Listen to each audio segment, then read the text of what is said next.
Welcome to a special bonus episode of Digging for Kryptonite, a Superman fan journey. I'm your host, Anthony Desiato. Joining me to discuss the JLA run by Joe Kelly and Doug Mahnke is returning guest Mike Sangregorio. Welcome back. Oh, happy to be back. You have been asking me about covering this run for, no joke, years at this point. And I felt so bad because year after year, I would get a text from you. Hey, are we going to cover the run? And I'm like, it's coming, not yet. Maybe next year. I've got plans. But finally, the time is now. Yeah, I love this run so much that I reread it quite often. So that those texts would be like, okay, I'm about to reread it again because I feel like it, but let me make sure he's not going to schedule this episode a month from now when I would prefer to read it for the podcast and pay a little bit more attention. Yeah, I mean, this episode has always been yours. I know what a huge Joe Kelly fan you are.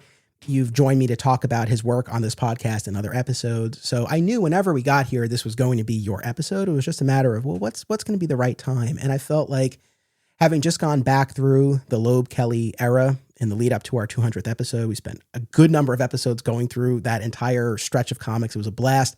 And then, of course, we just had Joe Kelly on the podcast. So I felt like this, if ever there were a time, it were now. And so we're doing this special bonus episode and going through this run. So Kelly and Mahnke took over JLA with issue 61 in December 2001, and we're on the book through issue 90, although 90 had fill-in art by Chris Cross. But their final issue came out in November 2003, so we had a 30-issue run, and then they would come back for issue 100 in June 2004, which led right into the Justice League Elite maxi series that ran from July 2004 through June 2005. So, I mean, all told, we're looking at a good 40-ish issues here that we read for this episode. How did you enjoy your reread? I loved it. I love this run. The Obsidian Age is my favorite JLA story. And every time I read it, I appreciate it a different way because I've learned more about those two creators, both of whom I love. And also just what I feel like I have a better appreciation of what they were going for because I feel like the run is very timeless, even though it's got themes of things that were going on at the time, be they crossovers or the very real war on terror. But even reading it now, 20 years later, it's like, no, I'm still enjoying this way more than most of the other stuff I'm consuming.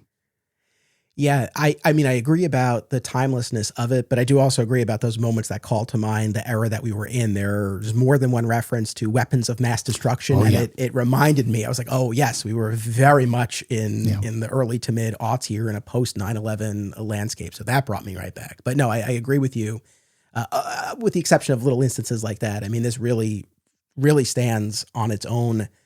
Now, I take it you were reading these as they were coming out back in the day? Yeah, no, I was a big X-Men fan. Joe Kelly was writing X-Men. I followed him to Deadpool. I followed him over across the street. He got me to read Superman. And when he was on JLA, I don't know that I had stopped reading it because between Grant Morrison and him, there was Mark Waid, who I also love, Tower of Babel, a very famous story. So I don't know that I really dropped it per se, but once he came on with Mahnke, I was top of the pile. Gotcha. Yeah, that's the thing you had shared with me, because obviously we've been talking about this for a while. And when you said that Obsidian Age, which truly it's this 10-issue epic, that's really the centerpiece of Kelly's run on the book. But when you said that's your favorite story, I was a little surprised, only because as much as I know you love Joe Kelly, I know you love Grant Morrison. So if I had to guess, I would have assumed that your favorite arc from the JLA series was from the Morrison era. It was pleasantly surprising to find that wasn't the case, but I was surprised. Yeah, again, I don't really have a bad thing to say about any Grant Morrison JLA run, but it's kind of like, I love that and it's good, but it's also incredibly dense. And the Kelly run is funny. And I don't believe that it hits any fewer highs. They're just, they tend to be more character moments instead of, having to consider something from a fifth dimensional point of view. The Kelly run, especially Obsidian Age, it's more of a gut level thing. It's like, I read this, I love it. I love the high moments. I love the fan stuff, and I love all the other stuff too, but this is the one I come back more often. Fair enough. Okay. So full disclosure. So I really had a great time with this reread. At the time, because like yourself, I was reading these as they were coming out, just as I had been reading the entire JLA series until that point. And I certainly did not dislike this run, but I didn't connect with it as much as I had with the Morrison and Wade runs, and I didn't connect with it as much as you did. And that's one of the reasons, though, why it's always kind of been on my list to go back to. It's like, okay, because I don't know that I've ever really invested time in a reread until now. And I was thinking, okay, what was it that didn't really click with me the first time around? I did land on a couple of things. First of all, Morrison was on the book for just over 40 issues. I mean, that was a sizable run. And I assumed as a kid, right, I assumed Mark Waid was going to have a similarly long run. And then he ends up leaving. And I don't know exactly the reason why or what was going on behind the scenes, but I mean, he ended up leaving after about a year and a half. So it was a pretty truncated run compared to what we had gotten before. So I think just from the jump, there was a little bit of a sense of, oh, like I wanted more of the Mark Waid run. Nothing against the new team, but it was just like, hey, I thought we were getting 40 issues. Yeah, certainly. So that was number one. Number two, and I've said this before, I mean, my appreciation for the art style of Doug Mahnke has grown immeasurably over these past few years. At the time, the style didn't resonate with me as much, although in fairness, and you have to help me out with this, if memory serves, I don't think these issues were printed on glossy paper. Do you have any memory of this? Oh, I have no idea. Okay, I could be totally wrong, but my memory is that they were on the newsprint paper. And the reason why I bring this up is that, like I said, my appreciation for his style has grown a lot, but also I was reading these on my iPad, and man, they were so crisp, the pages, and they popped. And I just feel like the art was presented in a way that was a step above the way it was on the printed page back in the day. Okay. So I think that might have something to do with it. And then the other thing, so you mentioned Obsidian Age, your favorite JLA story. Love it. The centerpiece of this run. Okay, we're going to get into it more specifically, but what's going on in the Obsidian Age? We have magic, Atlantis, Aquaman business, a witch, time travel. On paper, these are not the ingredients for a story that's going to like knock my socks off. Yeah. So I think that's, and I had to remind myself of this, but those issues came out bi-weekly, so it wasn't even a monthly break in between, but still, I think reading those every couple of weeks, and like I said, some of that subject matter, I think it just didn't really grab me at the time, but rereading it now all in one sitting, I definitely got a lot more out of it. So my opinion on this run overall has improved. And like I said, never hated it, but it didn't grab me, but I can say that has changed now. Yeah, listen, everything you just said makes perfect sense to me. And I think you're probably not the only one. I mean, I don't really meet a lot of fans in the wild who are like, oh yeah, I love that Joe Kelly run. It's like when you remind them what happened in it, they're like, oh yeah, I do remember liking certain things about it. But yeah, I think it's one of those things where at the time it probably wasn't as successful as what had came before. It doesn't have an adaptation like Tower of Babel or any of the his own Action 775. So I don't think it's quite as in demand. But I do think it holds up, and I do think that if you're listening to this and you're going to choose to revisit it, like we said, it's all on the app. It's worth your time. It does hold up. Yeah, for sure. It's funny. In our 200th episode, very recently, we had an audience question: what's the most underrated Superman story specifically? But JLA is certainly adjacent to that. And I would say, I feel like Obsidian Age specifically, but the Kelly run generally, definitely, I think, an overlooked entry when we're talking Justice League stories. And it's like, it's one of those things that it's not talked about a lot. Well, I have to include myself in that as well. It's like, I haven't really talked about it much. So yeah, that's definitely one that I would say people should check out. And yeah, like we're saying, all of Kelly's issues are on the app. They've been collected, I think, twice over at this point. It was part of the initial collection of JLA trades back in the day. Then in more recent years, they did thicker softcover collections. I don't know if either of those versions are still currently in print, but as of this recording, there's yet another new series of JLA volumes that are coming out. JLA Book 1, Book 2. They're pretty thick, and I think this is the best version of collected editions we've gotten so far, because I don't know if you've picked them up or followed this at all, but they're including all of the ancillary material. So like the Zoriel Paradise Lost miniseries, like all the one-shots, like anything that was related to the JLA stories at the time are getting included in it. Nice. They've only put out 2 so far, so I think it would be a while before we would actually get to the Kelly stuff. But, if and when that time comes, I would recommend it, or if you can find the older trades, or if you just go on the app, like definitely worth a read. Kind of building off of what you were saying, because I was thinking about kind of how to approach this, and definitely not going to go issue by issue. There's 40 of them, but we'll go we can kind of go arc by arc, and we can jump around as well. But just kind of as a starting point, I wanted to talk about maybe some of the bigger picture ideas and themes here and what resonated. And building off of what you were saying, I think what really struck me, in a way, I feel like Kelly might have struck the perfect balance between Morrison and Waid, where I felt like you got those big out there ideas. I mean, when we start to recap some of this business about Obsidian Age, you'll know what I'm talking about. But then to your point, like there is a lot of humor. Yeah. And I feel like a lot of care and attention was paid to those interpersonal dynamics, and the characters felt very real and lived in. Like these felt, so I feel like it's not quite the Morrison, they're living myths sort of thing, but their stories kind of speak to that. But on a character to character level, I feel like we're really tapping into those dynamics that really make for an engaging read. So I felt like this kind of struck a really great balance and maybe somewhat of a middle ground between the two prior runs that came before. I agree completely. The Morrison run, as you said, it's mythology, and there's nothing wrong with that. But this is very much about a group of very real people. Wonder Woman, carries the first thing, and they show her having failings and whatnot, and that continues all the way to the end, where you see my favorite character of this run, Major Disaster, suffer with alcoholism, and it's not this. It's not like a very special episode or anything. It's dark, but it comes from a place of like having to deal with superheroics every day of your life. So yeah, lived in is how I've described it in the past. I love that you came up with that on your own, but that's what it is. It's like, the very first page of the very first issue is the Martian Manhunter in the watchtower, like taking a nap. And, it goes from there and it builds from there. And it's this like, everything is in danger, but we knew that when we signed up for this, and we're going to save as many people as we can. And it carries right on through to the end. 100%. And I think the other kind of big picture theme that stood out to me and that really resonated, and I feel like is a highlight of this run.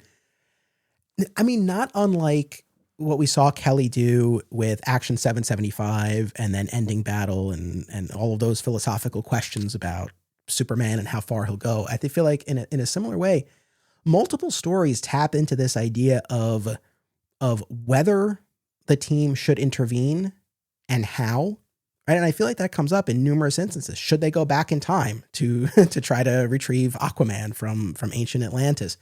The rules of engagement two-parter, where there's this planet that's being subjected to conquest and they need help, but they haven't been the team hasn't been directly solicited. It doesn't directly affect Earth. Should they intervene or not? The White Rage storyline, where the team inserts themselves into this conflict between law enforcement and this commune. There's more going on and more strings being pulled, but still like that core idea. And then when we get all the way to the Justice League Elite Maxi series, should that Black Ops covert team even exist? Is that the way that a Justice League team should even operate? Should they be doing things off the books? Yeah.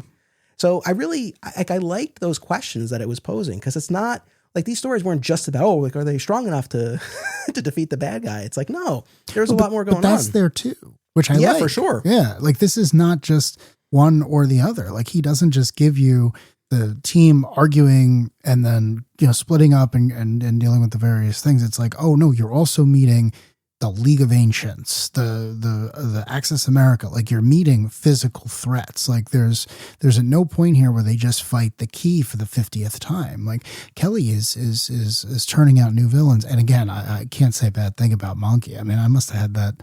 There's the first page where the League of Ancients shows up. I think I made a photocopy of that hung on my wall for 10 years.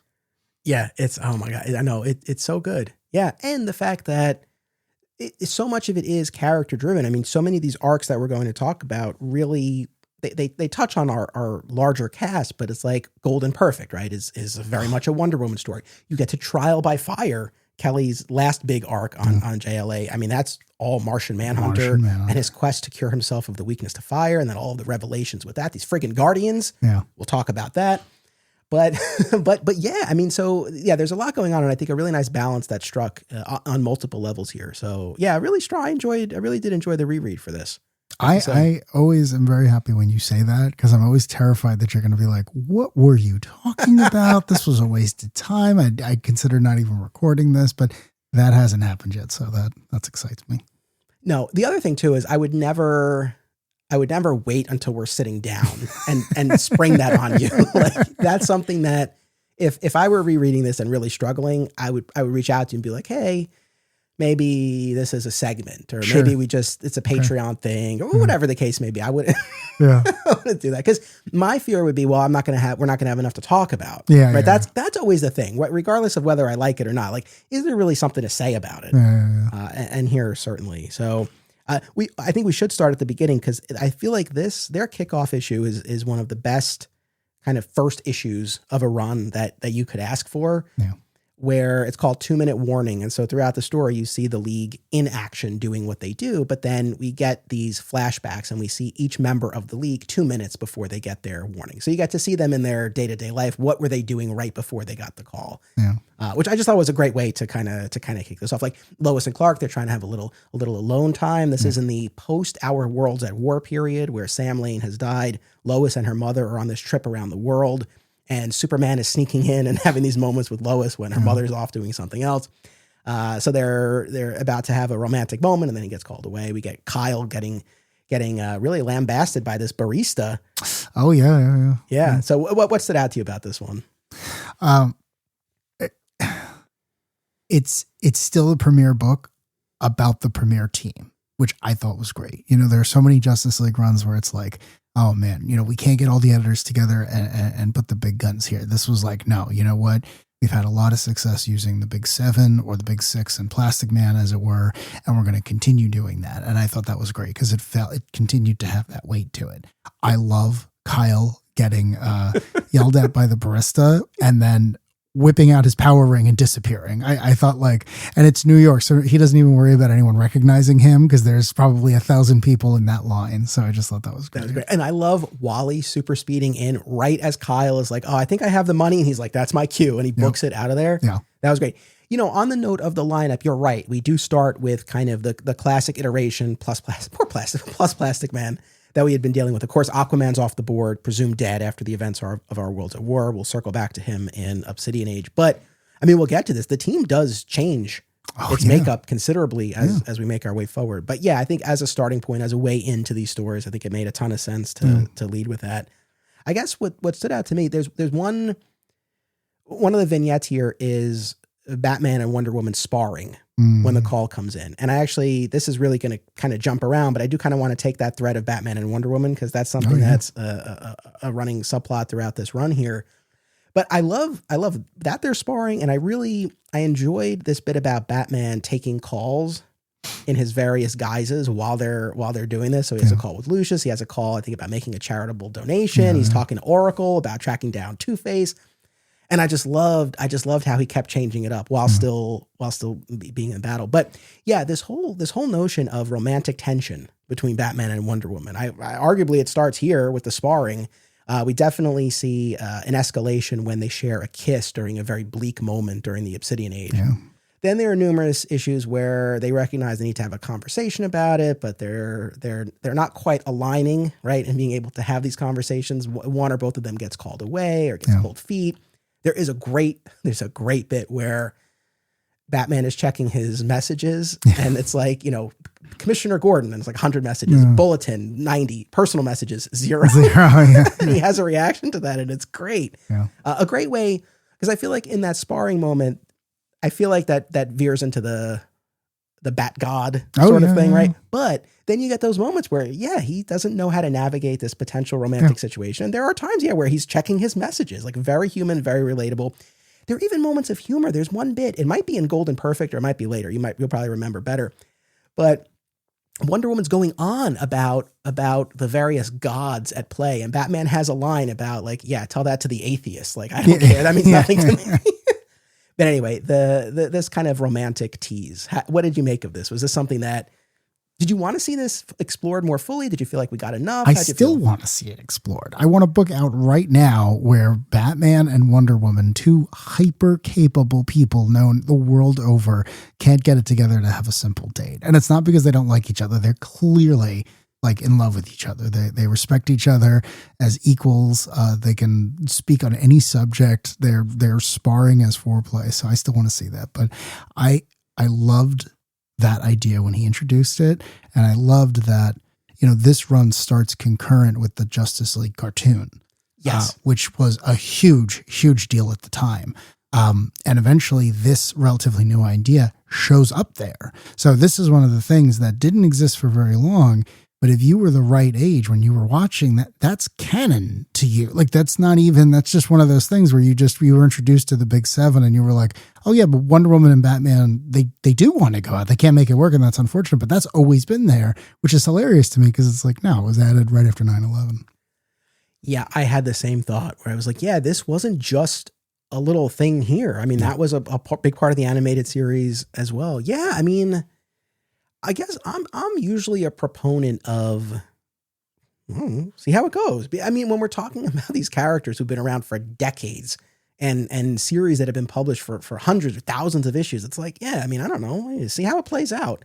I mean, I liked it. By the final issue, like I said, we had a guest artist for that, but it was written by Kelly. And that's the one that really kind of puts this to bed, where they're kind of both Batman and Wonder Woman are contemplating this. Wonder Woman in particular goes into this thought machine, for lack of a better term, created by Martian Manhunter, and allows her to play out different scenarios. And, some go well, some go terribly. Mm-hmm. But at the end of the day, they don't want to risk the friendship that they have. And it's fine. But yeah, it would have been nice to kind of see this play out. Well, they don't want to risk the friendship, but also like they're both control freaks. It's one of those situations where it's like one of the reasons you're so attracted to each other is because you see so much of yourself in the other person. And I feel like, a healthy relationship, be it in fiction or in real life, you got to have aspects that complement each other. It's like Wonder Woman is no less, for lack of a better word, anal than he is. She came to the outside world with a very specific purpose, and she is going to carry that out, whether it's on a different planet or a different dimension or back in time or at the United Nations. She's not intimidated by anything. It's like, well, that's the Bat God, It's like you can tell him the world's about to end, and he's like, yes, I have 3 plans for this. None of them involve lethal force. But to your point, it's like, well, you have to have dinner with the most attractive woman who's ever lived, and she really wants to see you. And it's like, I don't know if I can do that. Can I fight Bane again? I'll leave the utility belt at home. I want to fight Bane again. And it's just great because it's like, oh, you are human. You absolutely, you're the dark god of the new pantheon, but you're also human. You're also a little boy who probably didn't go on a date for way longer than he should have. Yeah. Yeah. I mean, I wonder, had I done my reread of this run before I interviewed Joe Kelly, I would have asked him, but it's like, I wonder, I wonder if this was just as far as he wanted to take it, or I wonder if there was some sort of mandate of like, no, that's as far as it's going to go. Yeah, and it hasn't come up again, as far as I know, unfortunately. In the New 52, she was really paired with Soups, and then since then, I don't think it's been on the table, which is unfortunate. Yeah, and kind of on that note, like that's the thing. When you're in an instance, a scenario like the New 52, where we have a new continuity, we're trying something different, I get why you would want to explore the Superman Wonder Woman pairing, and I did genuinely like a lot of those stories. And then, of course, Kingdom Come, another famous example of a romantic pairing. But otherwise, generally speaking, right, Superman and Wonder Woman is going to be a non-starter. And there's even a point where Wonder Woman is asked about Superman in this run, and she laughs. Like she just laughs. And I like that, right? Like they're best friends. And there's an instance where as much commonality, I agree with you, as there is between Bruce and Diana. It's like with Superman and Wonder Woman, it's like, it seems obvious, maybe too obvious. Yeah. Right? It's like with Batman and Wonder Woman. Yeah, it's I don't know. It would have been interesting to see even more, but I'm glad that it was something that was they at least broached the subject. I love any attempt to introduce the soap opera while you're on the moon, right? Like I love that. And this is another thing that the Justice League show did really, really well, where it's like, they're going to be the consummate professionals, the icons of millions when they're in the field. But when they are in their invulnerable, Mount Olympus on the moon, they are going to be people. They're going to let their guard down, and you're going to see them bounce off of each other. And this is even more so when the new league gets introduced during the second half of Obsidian Age. But even at the, straight up front with the 2-minute warning, it's like his mission statement appears to be there are real people under these masks. So when they make a decision that they are questioning or their teammates are questioning, there is a reason for that. Even if they are, even if there's a scene later on where a police officer says something like, he's pointing to Superman and he says, I love him more than my own father because of what he represents, which might be a ridiculous statement to say. But the point of the matter is that everyone in the world knows Superman and knows what he means to everyone. So to see him like questioning himself and kind of being a dick to people he doesn't trust, it's like, well, yeah, that's the human part. That's the part I trust. Yeah. So we can segue into Golden Perfect, the first multi-issue story here, very Wonder Woman centric, not surprisingly given the title. But one thing did strike me here. So Batman is MIA for the first couple of issues of Golden Perfect and then reemerges at the beginning of part 3. And this coincided with the Bruce Wayne murderer/fugitive storyline going on in the Bat books, where Bruce Wayne was framed for murder and went on the run and everything. And then I'm jumping ahead, but post Obsidian Age, we have Kyle take to the stars, and that piggybacked off of the Judd Winnick run in the Green Lantern title, where Kyle's assistant Terry was the victim of a hate crime, a gay bashing, and Kyle took it particularly hard, and so he left for the stars, and that's reflected here in JLA. But before I forget, there's a great line there. It's not just that, you know, when Wally asks Kyle, like, hey, do I have any time to talk you out of it? And then he says, no, I'm just here to let you guys know. And he says, I'm no longer enamored with the people we're dedicated to saving. And I really like that, because Kyle's being very honest with them. He's like, it's not that I don't want to work alongside you. It's just that right now I don't love everyone enough to want to do this. And whether it's the attack on Terry or what they just went through, Obsidian Age was worse on Kyle than it was on almost everyone else. It's a human moment. And again, you get to swap him out with Jon Stewart, who at that point was the most popular Green Lantern being on the show. So true. Although, all that being said, I would have been happy to stay with Kyle. I really liked what Kelly was doing with him.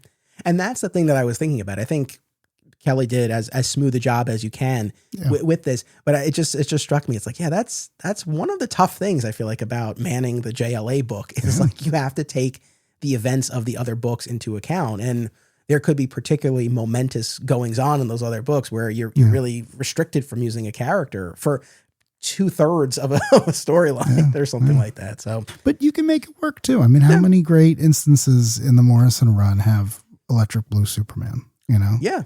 Yeah, no, that's for sure. I was just thinking if I were the writer, it would piss me off. Is kind of what that's kind of what I was landing on. I was like, oh man, like that was so annoying. Well, how many? You know, it's funny too. But like, if you think of the genre and the industry, that's why a lot of people don't want to write these books. You know, and I'm not talking about the newbies. I'm talking about like Stan Lee famously was like, I don't want to do the Avengers book if I got to remember what I wrote in all those other books. Like, get rid of everyone. This book's going to be Captain America, 2 child soldiers, and a guy with a bow and arrow because they don't have their own books. Yeah. You know? Well, maybe that does account for why the league's lineup does change to the point that it does later on to give a little bit more freedom, which I would understand. Like I really, I really do get that. Yeah. But yeah, so this Golden Perfect, this 3-parter where Wonder Woman is coming to the aid of this woman whose son has been taken. She's trying to reclaim her son. And when they follow the thread to this hidden country, Jaranpur, is that what we're calling it? I've never heard it said out loud, so I have no idea. We might have a couple of other instances. When we get to the witch from Obsidian Age, I'm just calling her the witch because I don't know what that's. I've never known how. You asked me if I had any questions for Joe Kelly. I should have asked you that. I should have said, "Excuse me, Mr. Kelly, how do you pronounce her name out loud?" Because I can't do it. But they follow the thread to this country and its leader Rama Khan, and the whole notion is that it's a living land and it's this utopia, but they need a physical living vessel to be the embodiment of all of this. And Rama Khan's time is up, and this young boy is going to be his successor. And if the boy does not assume this mantle, the land will die. Yeah. And Wonder Woman uses her lasso with the woman and with the leader of this country, and both are seemingly telling the truth. And so she's presented with 2 conflicting truths and cannot reconcile them, and the lasso breaks. Yeah. And with the breaking of the lasso, truth, the very idea of truth becomes subjective. Yeah. And so people can't lie. Perry White doesn't care that Lois and Clark don't have an article that's properly sourced. Yeah. The earth is flat for a while because dogma that was held for the longest period of time is now manifesting. We'll get to the resolution, but yeah, I mean, I know this is a favorite story of yours. Yeah. I love it. I absolutely love it. I feel bad saying this is probably not only my favorite Wonder Woman story, but the best Wonder Woman story, because I feel like in 3 issues, it gets to the very core of who she is. You know, Rama Khan is a title, and, you know, he we see in the Obsidian Age that there's been at least a Ramakan going back 3,000 years. So this is a character who has as much legacy, respect for myth, respect for tradition, culture, and presumably religion as Diana. So it's a nice, good setup. Again, a new character. This isn't Dr. Psycho being rebooted for the 17th time. Brand new character, great power set, the whole deal. So when Wonder Woman confronts him, she's confronting someone who has, the same level of commitment that she does. And I really thought that was good. And then, what a great one sentence pitch. When the lasso of truth breaks, truth becomes subjective. It gives something for the rest of the team to do while she's working on her issues. It gives some great visuals. And again, that scale. There's a great scene where everything in the universe is headed towards Earth, and they realize, Earth is the center of the universe, because that's what a lot of us believed many, many moons ago. And then, towards the end, you realize Diana admits to herself, she's like, oh man, I never properly dealt with my mother dying in our worlds at war. And that was one of the reasons. And I was like, oh yeah, I buy that. Everyone goes through that. So that makes sense. And then she just does the greatest thing I've ever seen Wonder Woman do. She solves the primary conflict not by punching or doing something else, but by praying. Like, she realizes the land has a face, and she was raised to think the gods are real. They will talk to you and they will deal. And she prays, and the land says, oh, you know what? This outsider is right. She has the perspective we've lost over time. I agree with all of that. I mean, I've read my fair share of Wonder Woman, but not enough to answer this definitively. Like, I don't know if this idea of the lasso being connected to the idea of truth in such a tangible way has been explored elsewhere. I don't know if anything else comes to mind. I mean, it just seems like a Silver Age story. Like, if you told me that Bob Haney wrote this in 1963, I'd be like, oh yeah, that absolutely makes sense. It just, it feels right, even if there isn't necessarily precedent you can point to. Yeah, no, like that's the thing. It tracks totally, right? Because we know how the lasso functions, and it compels whoever is wrapped around to tell the truth. But yeah, just this notion that no, there's something larger behind this, and if the lasso itself is compromised, there are going to be actual repercussions. Like, that's such a good idea. Yeah. Whether there's precedent for it or not, I love that. Yeah, the fact that Wonder Woman was so driven based on these unresolved. This unresolved grief about her mother. Yeah, that totally tracked as well. And Batman, when he returns, he has this theory that the lasso broke and everything fell apart because Wonder Woman kind of denied her instinct to reunite the mother with the child. And then when Wonder Woman finally answers this for herself later, she's like, no, it wasn't that. It's that I denied these two truths, right? Like, this idea that two things can be true at the same time. I think ultimately she was rejecting what Ramakan was saying, even though the lasso was saying that it was true. Like, she couldn't accept that. But then it was sort of this recognition that no, two things can be true. And I think this is something, I won't wade into any political territory here, but especially when we look, especially like right now, looking at certain international conflicts and whatnot, it's like, yeah, I think sometimes there can be two things that are true, and it's hard to reconcile. It's hard to try to imagine any kind of compromise. But I just thought that was an interesting idea. And that's kind of what she's building towards, finding some sort of middle ground here. But then Ramakan loses it and goes berserk and all that. But it was that was a satisfying story. And I mean, they probably could have gotten more mileage out of the truth being subjective. Like that scene with Perry and Lois and Clark, that was great. Like, I wanted a little more of that, but it was short and sweet, 3 parts. Good. It could have been, if it came out today, it would have been 12 issues. It would have been 12 issues, and it would have been whatever. But I think he looked at it and he said, I want to get to something else. 3 issues is good. I can get a lot out of 3 issues. And again, he left us wanting more. There was no filler. There was no nothing else. It was really Diana's story with her teammates standing beside her. So I thought it was really great. Maybe that's why it hasn't been collected that often. Maybe they got to find something else to throw in there. But I thought it was great. He got you in, he told you it, and he got out. I'm going to file that away because we've got something coming up where we're going to talk about collected editions, but at DC specifically, because you're right. I mean, I feel like they're leaving something on the table. They're leaving something on the table, not having a collected edition out there called Wonder Woman, the Golden Perfect with this 3-parter and fill it out with whatever else you need to, right? That issue that Kelly wrote or co-wrote with Lois and Wonder Woman and the Wonder Woman title, that would fit in perfectly there. Yeah, I know. I agree with you where you're like, you hate to say like the best Wonder Woman story was in JLA. It is kind of one of those things. It's like, this is almost too good of a Wonder Woman story to like not be in the Wonder Woman title. Yeah, it was very good. I mean, the other thing too is I hate saying that because I just haven't read a lot of Wonder Woman. Like, I'm a lifelong comic book fan, but for whatever the reason, I've never read the book consistently. And when I've read one of the quote unquote big runs that someone has suggested to me or recommended, I've always come away with it like it was gorgeous looking. It was George Perez or someone like that, but I'm always like, I don't connect with this character. I read Wonder Woman for a really long stretch from not the beginning of the Byrne run, but a little bit into the Byrne run through Infinite Crisis or so. Okay.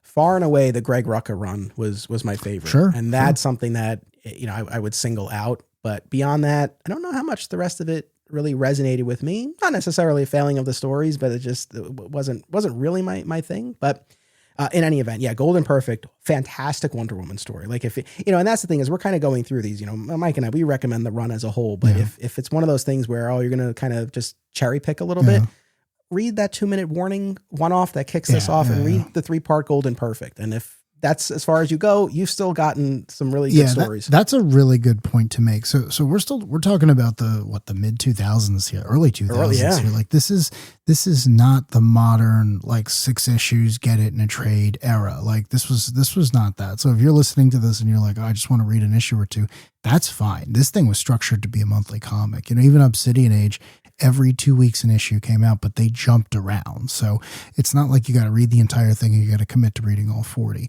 Read the first issue. Just read the 3 Golden Perfect. Heck, read the very last issue with Batman and Wonder Woman. That was a great self-contained one. Yeah, absolutely. Yeah, and so we do have one more one-off here before we get into the Obsidian Age business. And it's a Plastic Man-centric issue where we find out that he has a son in Chicago, right? Yeah, Chicago. And he's fallen in, and he has shape-shifting powers, more advanced than Eel O'Brien's. Yeah, way more. And is falling in with a gang with the wrong crowd, and so Plastic Man enlists Batman's help to scare him straight. Yeah. Instantly, I go to Prison Mike from The Office. I won't do the whole bit, but that's kind of what I had in my head. But I welcome your thoughts. I would say there was one thing that really stood out to me. Well, hey, I love when that's actually 2 things. So one is that, a while back, you and I talked about Joe Kelly's Superboy run. Mm-hmm. And as I said, as much as I love Joe Kelly, right, that particular run, it was not my favorite. And I felt like the humor from Connor, I found to be a bit grating. Mm-hmm. I mean, I don't know, taking a step back, it's like, yeah, he's an annoying kid. He probably would be that way. Fair enough. But here in this book, I really found that the humor coming from Plastic Man in particular tracked with who that character is. I wasn't put off by it. I felt like, that's kind of in keeping with who he is and kind of the flavor that he brings to the team dynamic. But the thing that really resonated was that it is heart to heart with Batman. And Batman's like, I always thought out of all of us, you'd be the best father, even more so than Clark. He's like, because you wouldn't just tell your kid you love them, you would show them and you'd make them laugh. Yeah. And I really like that. I love Plastic Man. I think that putting him on the Justice League, because again, he is a golden age character created by Jack Cole. He's got as much pedigree as anyone else on this team. And the fact that Morrison swapped him in for Aquaman is a stroke of genius. Because then you get a funny character who is visually interesting and who can play off everyone else. I agree. I love the humor. There's one scene, I don't think it's in this issue, where the characters are being reduced to how other people perceive them. And Plastic Man's complaint is that he's being reduced to puns, which he says are the lowest form of humor. And then the issue, the thing has been corrected later on because he can suddenly do more advanced humor. And he's like, I'm back to myself again. So I agree. And Kelly shows his humor chops throughout the run because there are a lot of characters who are much more basic, like when Major Disaster or Ollie show up later on, their humor is much more fitting with them. Ollie makes jokes at the expense of the women on the team. Booker is he's a redneck stereotype. He's picking and choosing how he wants to do the humor. So the way he does it for Plastic Man, I thought pitch perfect. He's funny, he's dynamic, and Mahnke can draw him doing anything. But I thought that was a really good scene. with Batman, Plastic Man, and I'm just gonna call the character Offspring because that's what he's called. There you go. In the Kingdom, that's how I met the character. So I was floored when I read that the first time. I had never even considered that, but I love that it comes from Batman, who's like, his parents are on pedestals, right? Like, he's speaking from the heart there. And I love their whole relationship about how, later on in the run, he says, Plastic Man's like, I got a kid. And then there's a beat and he goes, oh, no one in this room knew that. Oh God, Batman actually kept my secret. And he's like, oh, but I'm a former criminal. Batman's supposed to hate me. And then you realize like, no, Batman has nothing but respect for you. Like you put your criminal thing aside, you stepped up, and every time the world's in danger, you do what you need to do. So I thought this was great. And this is what we're talking about, where it's like, well, what does Plastic Man do? Like, well, okay, he's got a son. Yeah, but he doesn't want to spend time with him. Why? Because he's terrified of that concept. It's like, we need you to wrap yourself around the end times. He can do that, but be there for his kid. It's like, I can't, I absolutely can't. And I thought that was such a great through line for another character who's been around for decades, who had his own TV show, who people know, and now you're seeing him in a completely new light. Yeah, I mean, absolutely. And kind of taking another opportunity to follow a thread a little bit further here and jump around after the events of Obsidian Age, where his form is deconstructed and he's floating out there for thousands of years and then finally put back together, and then decides to take a step back and actually be a dad. And when we see him again, he has buried the Plastic Man identity and is just in full dad mode. And this is during the trial by fire arc, where, long story short, a rogue version of Martian Manhunter needs to be taken down, and they need Plastic Man because his body is inorganic and the telepathy won't work on it. Is kind of the idea, I guess. And Batman has to try to get through to him and ultimately enlist the help of his son. It's like, we need Plastic Man. And, you feel for the character and what he's giving up. And I think the idea by the end of this whole run is that he'll achieve some sort of balance. It's not that he's never going to be in the kid's life, right? He will, but he also has these other responsibilities. Yeah. I did want to ask you, though, in that trial by fire arc, when we revisit the character he's become, the full dad mode here, what do you think is going on psychologically with him? I mean, he wasn't pretending, right? Like, it seems like he truly, there's some sort of repression going on there, right? Yeah. Well, the way I read it is, when Plastic Man, so most of the characters get back to modern times in a way that doesn't leave them super, super scarred. Plastic Man does not. And there's a whole issue about, as you say, he gets stitched back together, but then he's like broken because his brain is like turning back on. And he's like, no, I remember a lot of those 3,000 years and this is bad. And you always get the feeling that there's something wrong with Eel, decades of being a rubbery person who was fundamentally changed by whatever he fell into, haven't left him in the best state. So the way I read it was like, okay, you finally have been forced into therapy, right? It's like, if you're going to survive, you have to find a way to live with this. And what he decides is, well, I almost died. I really have to make amends with my kid. How can I do that? I need to take everything that almost killed me and I need to just push it down.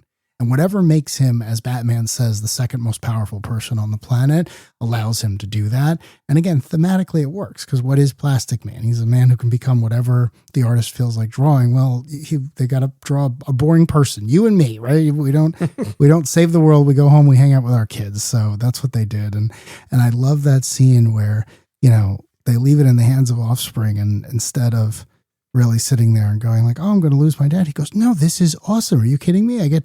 I have powers, my dad has powers, and now we get to bond over this. It's not someone who's afraid of losing him. He's like, nah, man, you're going to come home. You always come home. This is awesome. And you can show me, you can teach me. Like every time that character shows up in every alternate reality, he's always like a member of the Titans of the Justice League. He's like, nah, my dad's a clown, but I love him. I want to be a superhero. Like I can't die either. Like what are we doing? Who are we fighting today? How can I help? Yeah. Yeah, look, this comes up always in the realm of Superman, but with other characters as well. When we're dealing with the father-son dynamic, that always resonates. And in that first issue here, where we find out about his son, when Batman is giving the kid a talking to, Plastic Man has morphed into the utility belt. Yeah. Right. So he's there for it, and we see the little tear. Yeah. Yeah. Very good stuff. Okay, so we've arrived at the Obsidian Age in a way, because it kind of all starts off with this two-parter called Destroyers, and then there's a prelude issue, and then there's the 7-part Obsidian Age. But really, it's a 10-issue epic. And I'll do my best to try to summarize the it's a complex plot. It really is. Yeah, you'll help me out here. But essentially, things kick off when these two warriors from ancient times, Manitou Raven and Tezumak, I want to say, this Aztec warrior, arrive in the present day to take down the JLA, who they perceive to be this 7-headed hydra that's going to bring about the destruction of the world. And the Justice League is able to beat them back, and they retreat back to their time period through a portal near or in the Atlantic Trench. So that's what was left after the events of Our Worlds at War, when Arthur was fighting the Imperiex probe and there was this great explosion, and Arthur had directed Garth to save Atlantis, to enact this failsafe, and everything disappeared. And we were left with this Atlantic Trench. Atlantis is gone, and they put up this big display of Arthur there as a beacon.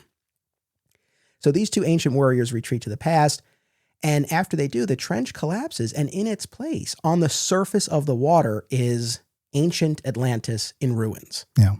And so the team brings in Zatanna and the Atom and all these folks to try to figure out what's going on. And what they conclude is that Atlantis has been there on the surface of the water all this time, but protected via a containment spell. And so that even if a ship was heading towards it, they'd rematerialize on the other side with false memories of their journey. And of course, this doesn't track with what we know of Atlantis or what the heroes of the DC universe know about it. And so what comes out is that in Our Worlds at War, the failsafe, the plan that Arthur and Garth had enacted, was to save Atlantis. This is actually a question I have for you. Did they transport Atlantis itself or just the Atlanteans? Because there aren't two Atlantes in the past, but the people are transported. No, I didn't think the city went, because the witch makes a big deal of building the dome when they're back there. So I thought it was just the quote, the third Thor movie. It's like, it's not a place, it's a people. That's how I've always read it. I agree with that, because they keep saying transport Atlantis, but I think they mean the people of Atlantis. So in any event, that's what Garth had done. He had transported the people of Atlantis 3,000 years into the past, because this was the failsafe. It was meant to be this golden age of peace and prosperity, and that's where the Atlanteans would hide, and they had all these plans to sort of limit their impact on history. Unfortunately, when they got to the past, it turned out that this witch, whose name we won't even attempt to pronounce, had raised ancient Atlantis from the depths to the surface of the water and gave the people the ability to breathe air. And in a really dark twist, they ended up subjugating and enslaving their water-breathing descendants. And they trap Arthur in this pool like a water elemental. And this witch creates her own ancient version of the Justice League and enact this plan to stop the present-day version of the team. And in the present, the team finds a message from Arthur, right, in the rock there. And they make this decision to travel back in time to try to rescue Arthur and sort all of this out. And after they disappear, Batman's failsafe. They all have failsafes. Batman's comes into play, where he assembles this replacement Justice League. I think that's enough as far as recap. That gets us a good part of the way there, and then we'll kind of talk about how it all shakes out. But yeah, I mean, it's a lot going on, in those initial issues. But let me toss it to you. Where do you want to go from here? Yeah, so I will admit a couple of things. One, if you've never read it before, the time travel and all the stuff we're talking about, it's super complicated, because there's things that are kept a mystery until the very end, and they want the time travel to work. And there's also, there are versions of time travel where it's like, if you go in the past, you can change things, or if you go in the past, you were meant to go in the past. And then here it's like, well, we're going to use the word magic to kind of patch over when things do. And I'm not saying it doesn't work. The logic is sound, but every once in a while there's like, wait, how did that work? And it's like, oh, her magic's very powerful, and it's more powerful than that one's magic. And then this one's, you have Etrigan the demon, you have Zatanna, who you mentioned, Manitou Raven is basically the Doctor Strange of the team. So you have all of these competing versions of magic that help the characters get where they need to go. But it is very confusing, though. Again, having reread it for God only knows how many times, it does hold together. So, well, when you were here last and we were done recording and we were talking about doing this recording, I said to you, and I'll say it again on the record, I was like, I think I didn't understand it the first time I read it. I think 25 years ago when I read this for the first time. Like we said, they came out bi-weekly, so every couple of weeks trying to piece this together. And then it goes back and forth for the most part, right? They alternate issues. So you'll have one issue in the past illustrated by Mahnke, and then you'll have another issue in the present with the replacement team illustrated by Yvel Duché, if I'm saying that right. No idea how to pronounce his name. Yeah. Similar-ish style. I understand why. And he also did some issues on the Mark Schultz written Man of Steel title after Mahnke shifted over to this. So clearly this was an artist that they kind of saw as a kin. So yeah, like it's kind of convoluted. I mean, in one sitting and really paying attention to everything and having just reread Our Worlds at War and all that business, like this, it all tracks. Yeah. But yeah, as you're reading it, but that's why I gave myself some grace, because I'm like, I think that's why I didn't really love this the first time. I don't think I really followed everything. And to your point, there are things we don't know until the end. So for purposes of our discussion, we can jump to the end. Like we find out that containment spell that protected Atlantis all those years was enacted by Manitou Raven in the past, because he has this change of heart, right? The Ancient League essentially murders the Justice League, but Manitou Raven sees the way the League fights, that they fight with honor, how they look to protect civilians, and has this change of heart and protects the spirits of the League in the heart of Kyle Rayner. Who, like you said, really kind of goes through, because even from the beginning, those kind of prologue chapters, he's having all of these visions of ravens and everything. So he really does get put through the ringer. So you're bouncing back and forth a lot. And by the time we get to the climax, you have this battle in the past, the battle in the present, and you see how it all converges. So yeah, it's kind of a lot to track, but kind of a fun exercise if you can get into it. Yeah. I like it as a premise for a couple of reasons. One, I like that you can use Atlantis, which is this great storied place. But I hate to say it, you don't even have Aquaman on the team. Like, it's almost like, hey, we want to play with a really cool location. I am not an Aquaman fan. I never. Nor am I. Really. Yeah. So again, I was happy to not have him here. Well, even, I don't mean to interrupt you, but even when he comes back, he's gone. He's gone. And there's a blurb that says, "We'll see you again in Aquaman #1." And I was just like, I didn't read that then. I'm not reading that now. No one cares. No one cares. Yeah, come on, no one cares. Like, where was I going with this? So what I was saying was, you get to use this really cool locale, and then I love it that when they get back in time, there is a whole team, the Ancient League of hyper-powered individuals ready to fight them. Like they've been tricked. They're still the 7th greatest superheroes.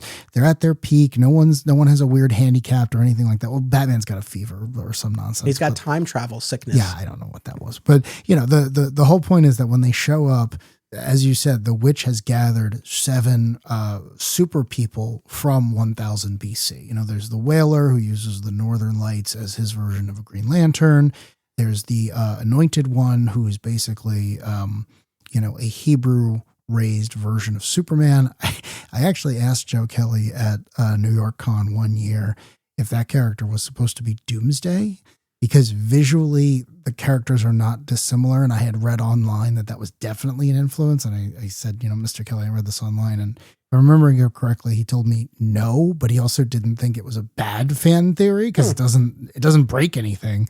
And then there's an African warrior woman named Sela, and the Aztec character you mentioned, I don't know if it's Aztec or some other Mesoamerican thing. And then Manitou Raven, who is, of course, Apache Chief, right? That's the big reveal of this storyline, is Joe Kelly has taken the old Super Friend character, Apache Chief, and made him into this really cool magician. So again, I loved seeing this great team of like, oh, we are gonna have a battle on our hands, and then they have the audacity to lose. And I thought that was so cool.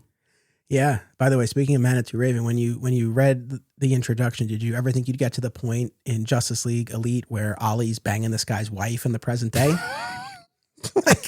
like what a turn! Well, what a turn! They get there. They get there. Well, they kind of set it up pretty quickly, right? Because in JLA 69, the call, when the new team is introduced, what is the first thing Ollie asks? He's like, now tell me about the women, right? Like, Ollie's philandering past was a big characteristic when he got resurrected, because it was like, well, how do we make this character more interesting? It's like, oh, he's a superhero that's definitely had sex with a bunch of people. So I like that a lot. I will say, I talked about how I really like the voice that Kelly landed on for Plastic Man. I felt like with Ollie, he got to a great place by the time of Justice League Elite. Yeah. I felt like Ollie's appearances in the JLA title during Obsidian Age, it felt pretty one note. It was almost everything was just an innuendo, and he's just a dirty old man. And it's like, I get it. I get it. Yeah. He's also more than that though. But again, I feel like it evolved. But I feel like it was just a little one note at the beginning. But before we get off Green Arrow very quickly, one of the JLA 69 in particular is one of my favorite comic books of all time. It's where the new league is gathered. Oh, that's the cover that you got signed, right? I got the cover signed by Mr. Kelly. And if I ever meet the internal artist, he's getting signed. And if I ever get a chance to buy that cover by Doug Mahnke, I am absolutely doing that. But there's one line in there where all the characters who have accepted the invite are listening to a recording of Batman that was made, I don't know, years beforehand or whatever. And at some point, Ollie is going on and on. He's talking about people. He's talking to the Atom. He's like, is that Major Disaster? What is going on? Who is this? And the recording of Batman goes, Queen, shut up. And I love that bit that it's just like Batman knows the Green Arrow is going to accept the invite. And by this point in my speech, he is not listening to me. I laugh every time. It's so funny. And I feel like that strikes the perfect note with Batman where, we're in the Bat God territory of he's foreseen everything. Yet it 100% tracks given how well he knows Oliver Queen. And it's genuinely funny. I mean, there was that atheist line that I had mentioned earlier. Like, there are a couple of instances where Bruce is like legit funny, but within keeping. Right, it didn't feel like, oh my God, he's got a personality transplant. It's like, no, he's still Batman, but he can. Well, he has a sense of humor. You know that there's a version of Batman I like, and you saw it with Christian Bale, where it's like, people forget that Batman is a front. That Batman. Everyone's like, oh, he's Bat God, he's Bat God. It's like, yeah, but he's pretending. He's standing up and he's puffing out his chest, and he tells you every chance he gets, he like, I had to make something so that people will be afraid of me so I can do this mission. It's like you got to remember that when he's not trying to scare the hell out of someone or save someone, he's like a normal person. And you get to see that here where he's constantly like being second guessing and doing his best, but you constantly see him running up against the wall and being like, I don't know. You got to help me. You got to do something else. Like every scene where Alfred shows up is the same thing where it's just like, no, I stitch him together at the end of the night. He's not invulnerable. He's on painkiller. Yeah. No, absolutely. It makes me think of what we talked about in our Who Killed Jimmy Olsen discussion. It makes me think of Alfred going around paying everyone to laugh at Bruce's jokes. What a great bit that is. That $85K is coming out of some bonus Mr. Pennyworth got. Yep. Yeah, no, but I this was terrific. Oh, and even just, I'm backtracking a bit, but even just when they're the team is conferring about whether or not to take this huge risk and go into the past. And they each have their own perspective. And I feel like Superman really does lead the charge, especially at the critical moment, and talks about essentially he's like, I thought Arthur was dead. Like I saw that battle. Like I really thought that was it. Like if there's a chance, we have to go. And I think Batman just kind of grunts, right? And goes along with it. And then when, to be rewarded Superman and his gung ho, and who's the first person he meets when they get back in time? But Lori Lamaris, his ex-girlfriend, 15 years older, looking at him and being like, oh, you're real. I didn't imagine you after all this time of hard labor. Like, we're going to be Superman's back. I know there's no one here that knows Superman better than me. We're going to be okay. And suddenly Clark's like, this is way worse than I thought it was going to be. And now I can't fail. Like no matter what happens, I am getting everyone out of here. And you can see how that changes the dynamic because suddenly everyone is on the back foot. It's like, this is way worse than we thought it was going to be. Something's wrong here. And then Batman's in the corner moaning about magic. He's like, everyone's got to, things don't work the way you expect when we're dealing with magic. Everyone's got to be careful about that. And what happens? He ends up being right. Luckily they're able to turn Apache chief, but they don't know that's going to happen. Yeah. I mean, like we're saying, the league is defeated.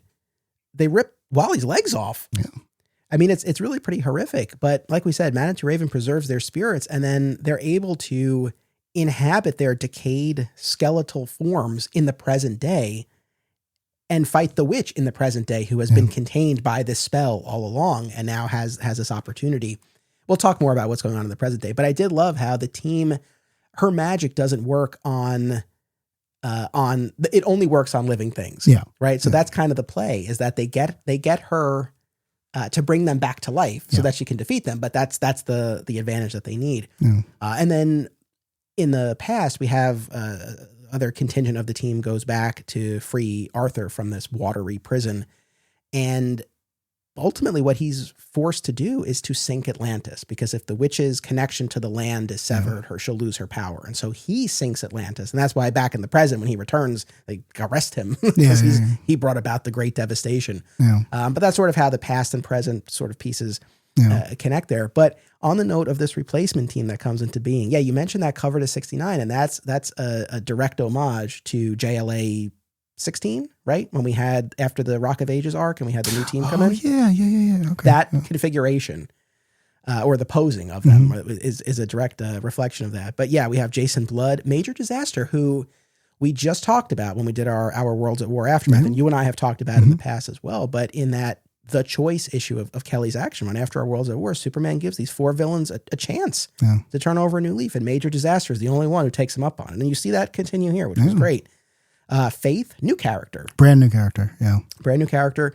Green Arrow, we mentioned. Hawkgirl, Atom, Firestorm, and the leader, Nightwing. And I love, there's so many great moments, especially when Nightwing is talking to Faith, and she talks about how Bruce expressed pride. He's like, Nightwing is the only thing I did right. Oh, you just feel it.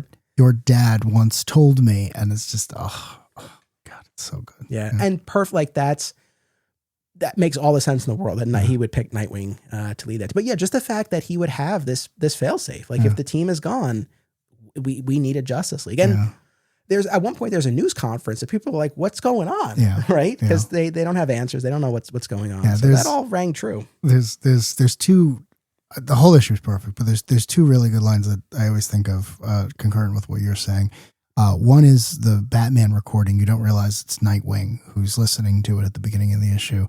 But the recording says, if this is playing, we're dead. Whatever killed us, who's going to kill you, don't come looking for us. That's not the point. This recording is playing because certain systems that I track worldwide have diminished below a key level, which means the Justice League is needed because you have to deal with everything else that we're not dealing with because you think we're dead. Do not come after us. This is not a rescue mission. And then at the end, when the recording is ending and he's basically schooling everyone, he's like, this is business. I don't make mistakes. I don't do anything else. And then it's just such a great line. He goes, there's only one person I could have led you. And then, to your point, Dick Grayson in his Nightwing costume walks in, and it's like, no, that's it. Of course. It's like, I don't have to worry about this because the guy I trained better than anyone else is going to be your field commander. And it's like, I want to follow this team. Like, what is Etrigan the Demon doing here? Like, let's go, please. Yeah. And then, we talked about how this run, I think, kind of gives you the best of both worlds with those really personal moments, but then those Morrisonian ideas. And does it get more Morrisonian than the fact that the witch has been depleting the present day Earth of its water supply and it's throwing off Earth's orbit? Yeah. And so Manitou Raven places a spell on the golden lasso, and they lasso the Earth. Yeah, they do. So great. If you're craving those Morrisonian ideas, but they're there.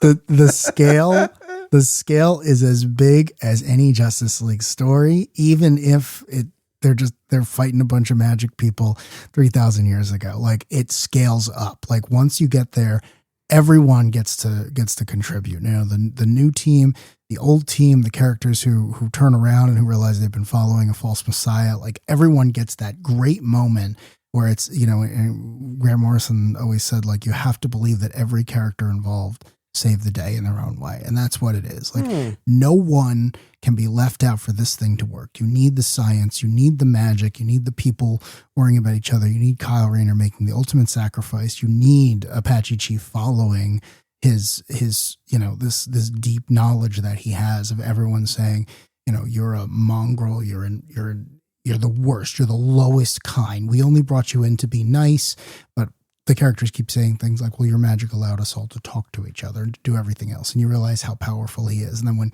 he comes around, he gets invited into the league. It's like, we needed everyone to do this. And that's what makes up a Justice League story. Yes. Yeah. No, I agree with that wholeheartedly. And Kyle would have had to make the ultimate sacrifice, but for Manitou Raven taking the spot for him. Yeah. But then his younger self comes through the time portal and ends up becoming a member of the team. But yeah, I mean, we haven't gone through every nook and cranny of Obsidian Age, but I think we've given people the major beats and the main points. And for people who are not going to go any further than this, I think they've gotten a sense of what this was about. Yeah. And for those who will, I think there's still enough, hopefully, that, you read it and you'll be surprised and all of that. Is there anything else you want to say though about it? Cause I don't want to. No. Of course. The only thing I want to talk about is, so the witch, so she is our primary villain, and, her name is long. It starts with the letter G. I have no idea how to pronounce it, but, the character has some really interesting motivation that I love. She's a brand new character. She sets all the events in motion, but it's a crime that we haven't seen her since. So the idea is, in Aquaman books, they've mentioned that if you were born in Atlantis with blonde hair, you were often a pariah. So they're a culture that is scared of things. So they see a blonde-haired kid and they send the kid away. And the idea is that the witch was sent away in 1000 BC. She found magic and teachers and everything off panel. And then she grew up to be an adult. I think she's in her 20s. And then she returned to Atlantis and she said, "How dare you kick me out?" But instead of using her vast magic to destroy the place, she forcibly raises it from the ocean floor to the ocean's surface and casts an incredibly powerful spell to make everyone an air breather. So what she does is, instead of getting her revenge, they love her. They make her the queen. They called her the bright lady, the great lady. They follow her. So much so that she's able to rewrite the Chronicles of Atlantis, that we know will continue into the present, considered the greatest crime you can do. She rewrites it to trick the future people into coming back. And then when they do, they see that they are going to be water breathers again. Everyone's horrified, and the witch is able to convince the people to enslave them. It's like she is a top shelf villain. She doesn't just show up, twirl a mustache, and move on. Like, she hates these people for something that was done to her and was also done to Aquaman. So I just really want to point out, like, not only is there spectacle and all this awesome stuff, there is a villain whose motivation that you can follow, even if it may take a second read. Yeah, no, well said. So that was Obsidian Age. Then we have this aftermath issue that we were referencing before with Plastic Man being put back together. And then we get some shifts in the team's lineup. We have Kyle Rayner, like we said, taking off for the Stars, replaced by John Stewart. Plastic Man going off to be dad. Martian Manhunter is embarking on his quest to conquer his weakness to the flame, which we'll have a lot more to say about. And then Manitou Raven, Major Disaster, and Faith stick around. So we do get this shift in the lineup. And then we get this two-parter that I thought was really interesting, Rules of Engagement, where we have this alliance of planets that are trying to increase their ranks, whether the other planets want it or not, right? We're trying to force them to become part of this configuration. Yeah. And I think it's through Kyle that the League gets word of this interstellar conflict, right? And then there's this whole debate about whether or not they should get involved. There's a lot of debates. Yeah, there are a lot of debates, but I like this. And Batman certainly, I know, is quick to say, I've got my city and our planet. Yeah. Basically, we have to worry about what's here. I think Major Disaster has a line about how, you guys should hunt down the bad guys ahead of time. And Wally's like, I didn't get into this to hunt anybody down. Yeah. So there's a lot of back and forth, but I like this. I mean, I thought this was a valid question to have about really kind of, they get wind of this conflict. It's not, they're not being directly solicited. It doesn't directly affect Earth, but should they insert themselves in this or not? If there's an opportunity to promote peace, and ultimately they decide to. But it was a good question to bring up, and I felt like you got to see different perspectives on it. I like this arc. I thought it was great. This arc and the next two are so much a product of their time. Yeah, that, I wasn't super political in high school. I mean, not until you couldn't prevent being so. But it's like, looking back on it now, it's like, if you don't have at least a cursory understanding of the invasion of Iraq and everything else that was going on around that time, it's like you don't have context for that. But I think the stories do hold up. But I mean, if you can see what the analogy is, what the story really is, what he's really trying to process, it's like, wow, this is a product of its times. But at the same time, at no point is George W. Bush drawn into the page like he was in the Ultimates or the Authority or something that was much more on the nose. So, it walks a really fine line because I think it's speaking about something, but it keeps it as timeless as possible. So you don't necessarily need to know, yellow cake uranium and all this other stuff that we had to go through 20, 25 years ago. So.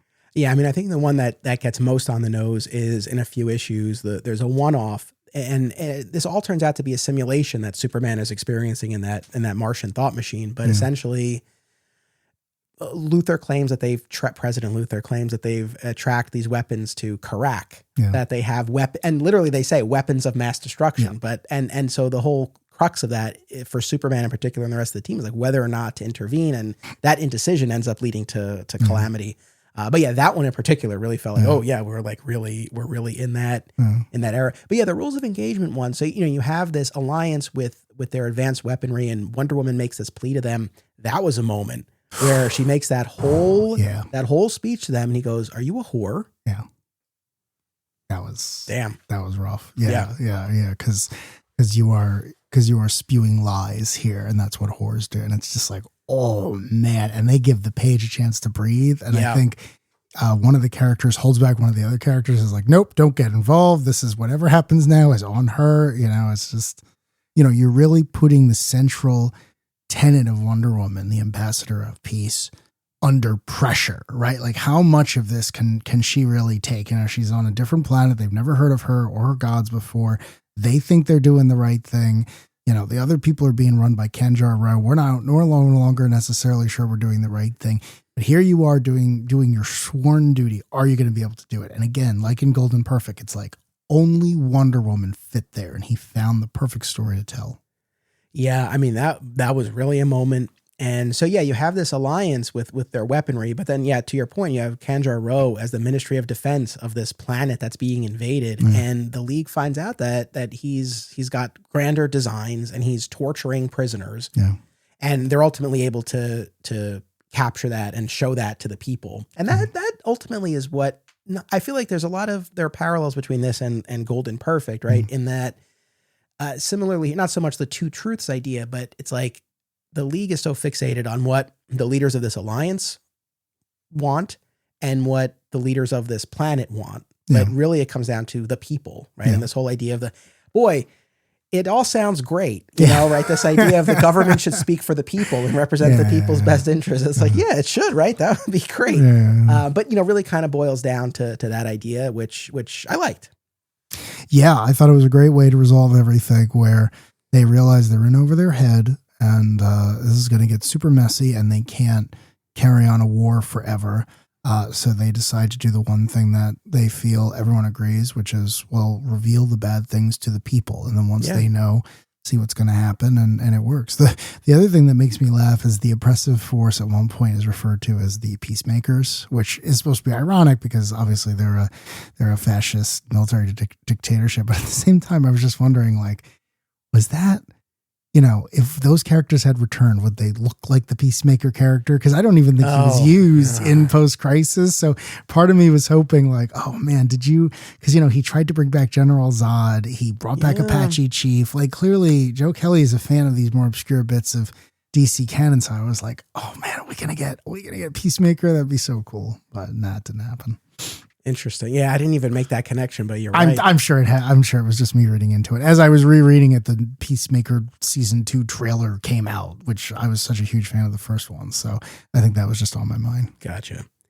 All right, and then we get this rules of engagement 3-parter. So really, we're in a theme here in this stretch of issues in particular, but essentially there's this commune having a standoff with law enforcement, but the leaders of this commune are actually embedded agents of this government operative Manson, who was the one who used to run ops that Faith was a part of, and he's trying to get her back. And the clock stoppers. The clock watchers. Clock watchers. When I was jotting down notes, what did I think they were called? Not stoppers, something else. There was a third permutation. Sure. But yeah, clock watchers. And so long story short, it's all a setup, right? And so through various machinations, they make it look like hundreds or thousands of people, including children, are killed in this standoff between the commune and law enforcement that the League inserts themselves into. And they have a metahuman at their disposal, the mouth that's able to implant suggestion. And so you have multiple members of the League, including Superman and Major Disaster and Faith, who all think that they are responsible. Yeah. Ultimately find out that the people are actually alive. John Stewart is being subjected to this as well. And he's got them kept within this energy sphere, thinking that he has to do that to save them from the blast, not recognizing that if this keeps up much longer, he'll suffocate them. Yeah. Yeah. And then ultimately they're able to break through. I mean, I forget exactly what was the ultimate turn here. I know Wonder Woman uses the lasso on Superman, and that kind of breaks through. That kind of gets through to him. Yeah. The turn is that they realize it is this Manson person, and it's really, it's something as small as, Faith quit Black Ops to join the Justice League. We want her back. We got a lot of dirty tricks we got to get up to, and we don't want her in public for too long, because y'all might start asking questions about where she came from or how she got to be here. And once they realize Manson's involved, she knows about the mouth. Yeah. So it's going. Yeah. It's like, well, we're gonna, we're not Superman. We're gonna beat you to death if you don't tell us where this is going. And then he's like, "Do you have a pen?" And then he just rolls over because he's a soldier. He's like, he was assigned a specific thing, and it's not going to be done. They know they can't arrest him because any court he walks into, the president's going to be like, actually, he's a dedicated American soldier. He gets pardoned or whatever it is. So like he's like, oh, the jig is up, and he moves on. But it's so funny because it's like, to your point, it's like, well, you almost ruined the lives of the 7 greatest superheroes ever because you were commanded to by a superior officer. It's one of these things where it's like, what separates the Justice League, a super team, from a Black Ops unit, and this is something that isn't just introduced here, but will be developed when we get to the Elite ongoing book, where the whole theme is the same thing of like, well, how dirty can you get before you're not doing good for anyone? And I feel like, the way Manson is presented here, even with that name, right? It's like, you ruined everything for American culture. It's like, it's right there. It's right on the nose. Kelly's beginning to look at that theme that he's going to expand on later. I know. I even had to double check because I was like, wait, is it Mason? And I'm reading it as Manson. I'm like, no, it's Manson. That's Manson. Yeah. This arc, I don't know. Something about this didn't totally work for me. And I can't exactly pinpoint it. But if playing Monday morning quarterback and being nitpicky here, I wonder, I can kind of see both sides of this. On the one hand, the Rules of Engagement 2-parter, the White Rage 3-parter, and then that Karak one-off. Yeah. Multiple stories that speak to similar ideas. Maybe there's value in having the story take different forms. Part of me wonders if maybe this would have been better served by kind of one longer arc that kind of incorporated these ideas in a single narrative as opposed to 3 different ones. And I remember, you know what, too? I remember back in the day, there like this arc for what, I don't know. I can't pinpoint it exactly, but it just didn't really, it didn't grab me that much. I think I know what it is because I'm with you. I don't think it's a bad story, but when I reread this arc, these 3 issues, I don't spend the most amount of time on it. And the reason for that is the villains, the team, Axis America with a K, they're parody, right? Like one of them, they're early 2000s white power stereotypes made into superheroes. And I guess you're supposed to believe that they work for the unit or that they are the identities the unit takes up when they have to fight the other. But it's just like, these are all terrible. And I just want to watch superheroes beat the hell out of them. Like they're things that no one should be proud of, that they're not good characters. They're not good villains. They're nothing else. They're just parody. And I understand what he's going for. And I get the motivations of the Black Ops unit. And I love all the stuff with the kids and everything. But when it gets to this, when they're actually standing there and it's just like, nah, man, just bring back Manchester Black. Just wipe him out. No, you know what? You might have solved that for me a little bit. Maybe part of it is that if we had gone really real, that's one thing, right? And not gone the parody route. Yeah. Or if we had gone with the Elite or like really kept it more in the superhero realm. I feel like this one landed a little bit in between. Yeah. And because you look at the covers and I think, isn't one of them Superman fighting an armed officer who has a gun, if I'm not mistaken? And then I know one of the covers has, I don't know if it's Superman, Batman, and Wonder Woman, or some configuration of the League in chains, and it's guilty, and it's like a white background. It's really striking. I feel like there's imagery that's the imagery of the covers in particular. I feel like it conjures kind of something that I don't know if the story totally delivers. Yeah, because the promise the story seems to be making is we can convince you your heroes did something bad. We have that level of control. And the fact that they are so noble is something we're going to use against them. Like, it's not a new idea, but the reveal that it's a black ops unit that is somehow started by, funded by, run by someone in the federal government. That's the whole point. And Lex is in charge of the federal government. So you're supposed to think like, this is bad no matter what.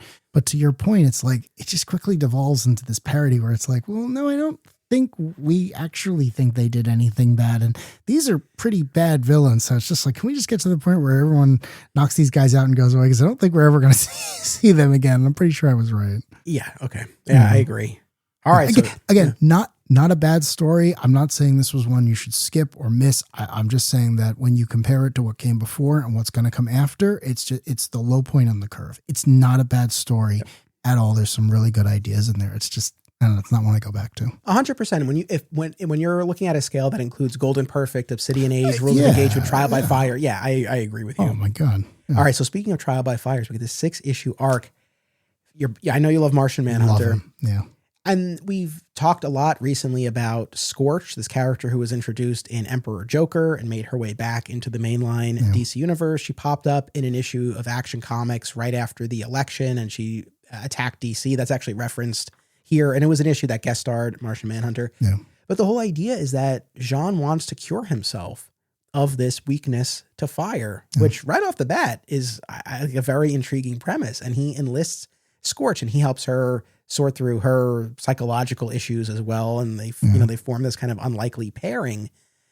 And then things start to get a little weird, right? Like, you have all of these criminals, like the inmates of Arkham, for example, all instantaneously expressing remorse, highly out of character. Luther is catatonic, right?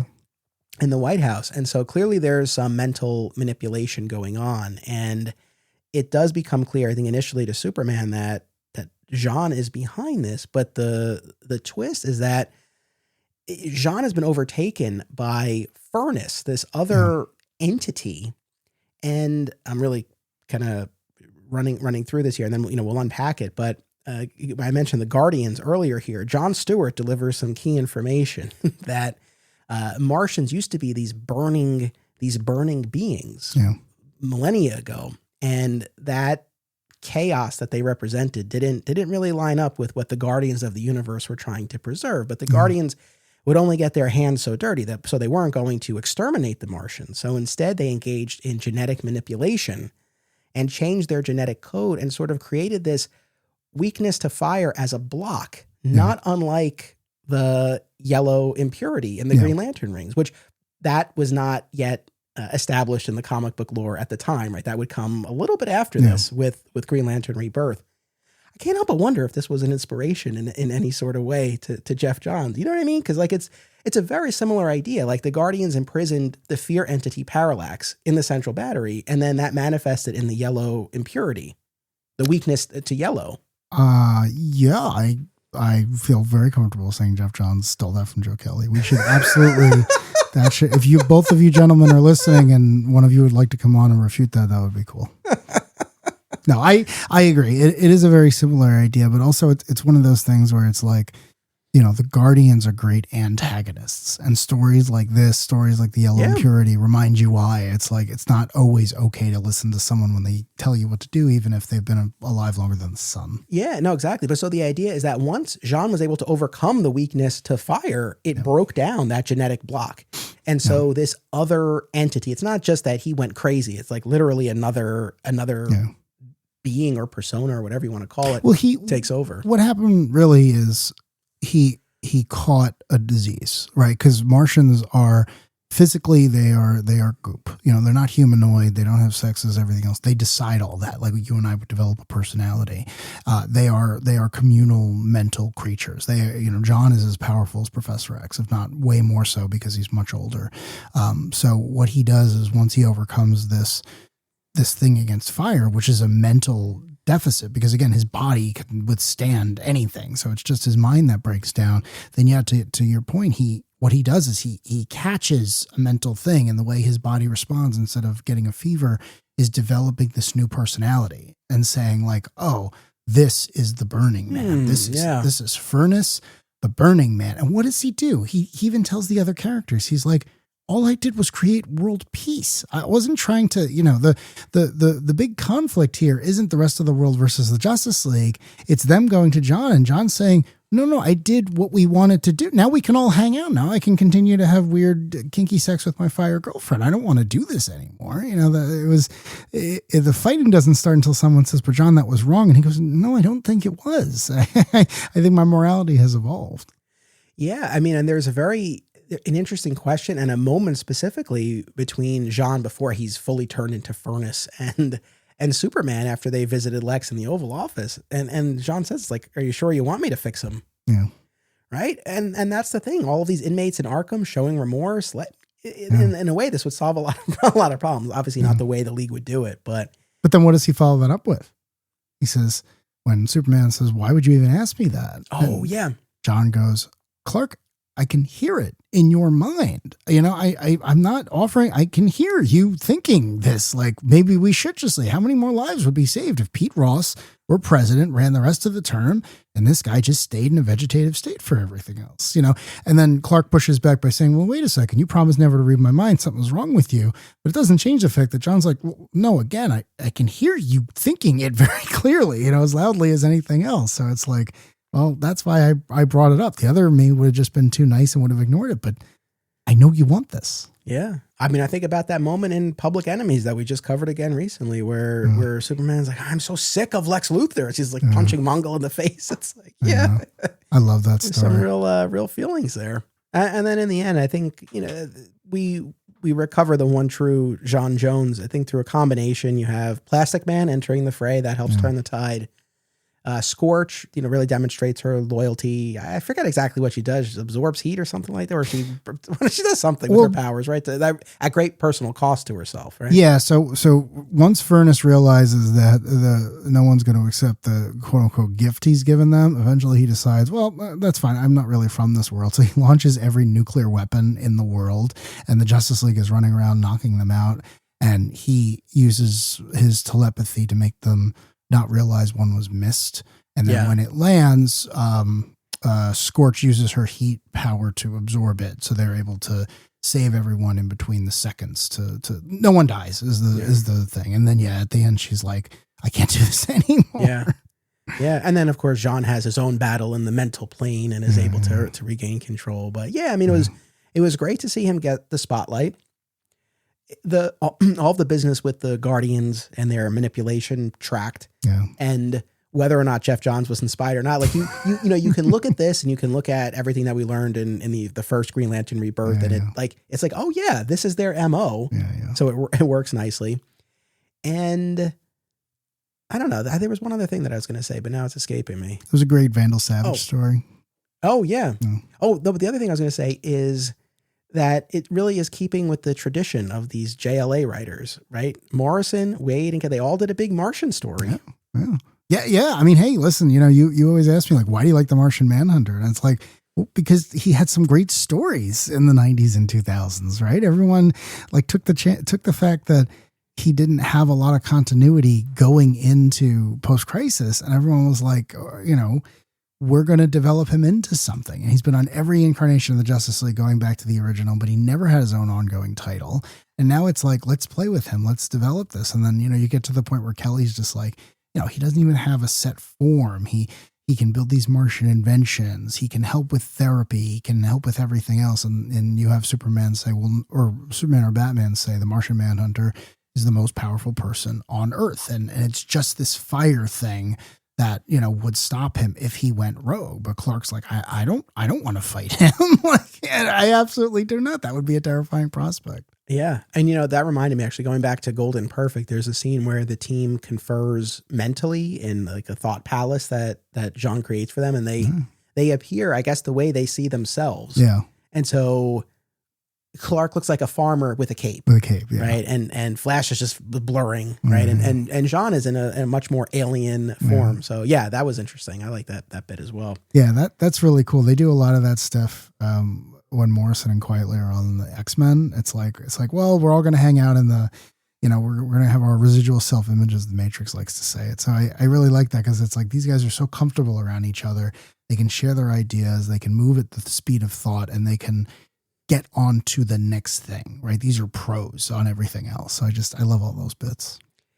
Yeah, and of course we talked about that Batman Wonder Woman issue, number 90, that concludes the Kelly run. So we've really gone through, I think, the most salient points of that 30 issue run on the main JLA title. And then, like I said, Kelly and Mahnke come back with issue 100 to tee up the Justice League Elite maxi series.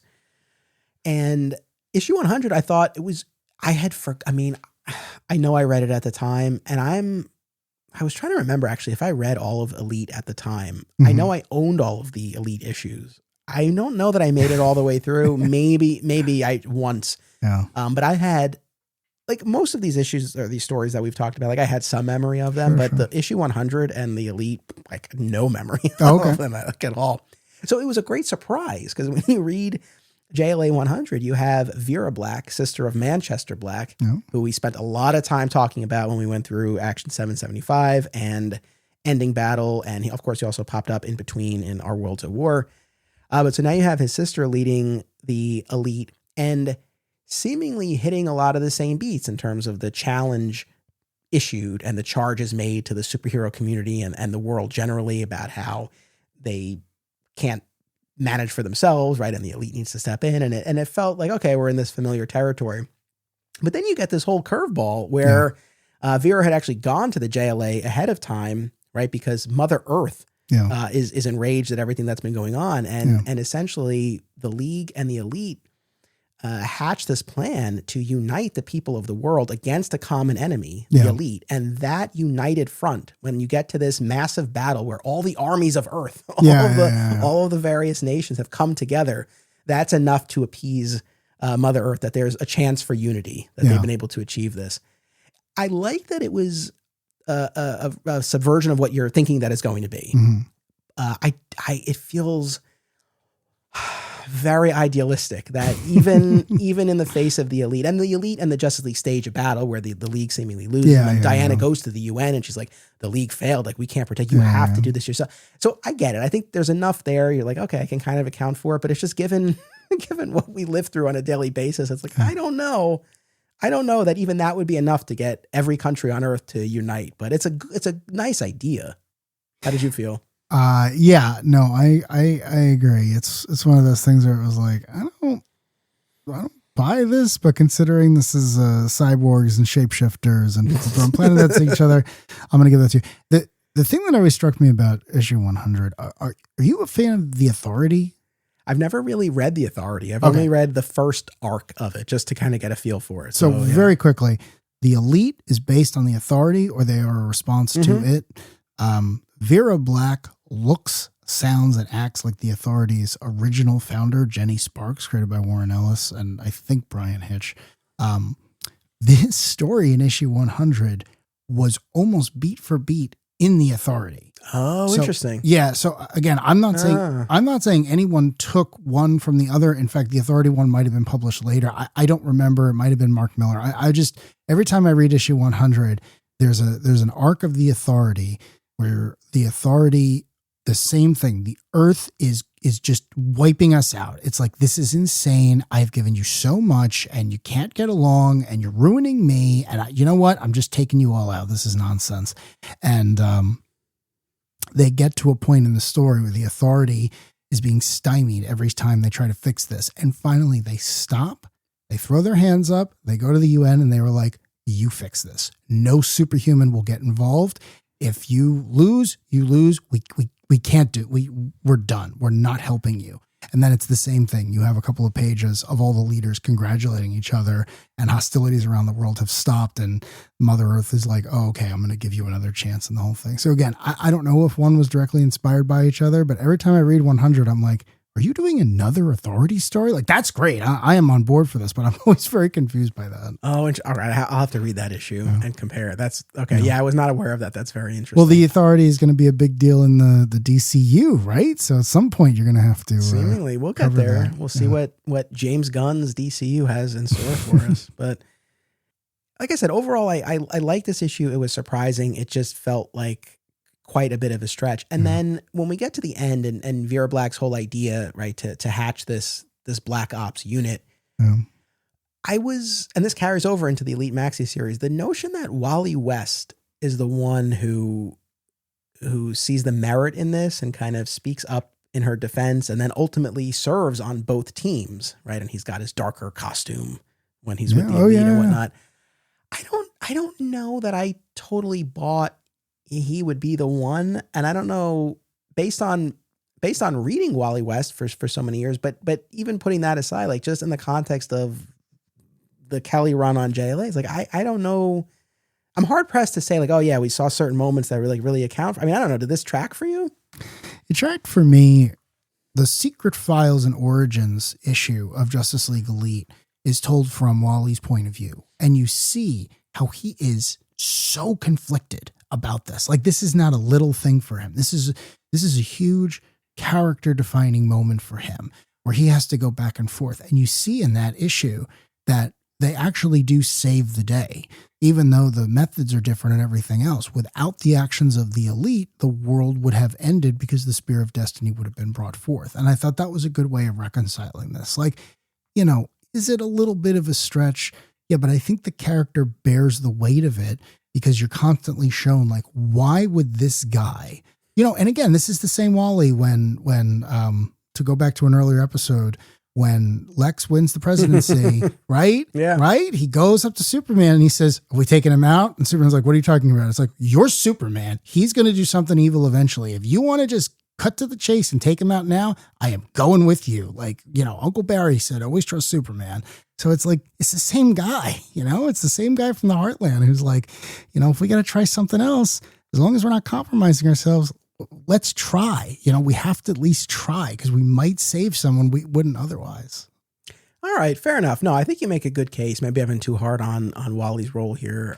And like I said, once it unfolds, I was more okay with it. I think I just needed a little bit more kind of in the lead up to that moment. Sure. But your points are all well taken. And I will say, I mean, just the idea of this, that, yeah, we're going to have this Black Ops team that's going to undertake the missions that the Justice League can't for any number of reasons. And they're going to be more proactive and get their hands a bit dirtier, but they do have a very specific mandate not to kill. Right. And that then launches us into this 12 issue maxi series. And our team is comprised of, right, we have Vera, the leader, we have Coldcast, Menagerie, but a new version of Menagerie, right? Her sister. Yeah. Major Disaster, Kasumi, who, spoiler alert, we find out is actually Cassandra Cain, Batgirl in disguise, because Batman's got to have his own agent. Control freak. Yeah, Flash, Green Arrow, like we said, and Manitou Raven and his wife, Dawn, and Sheik. Yes. They're, what do we call him? They're an intelligence liaison, handler.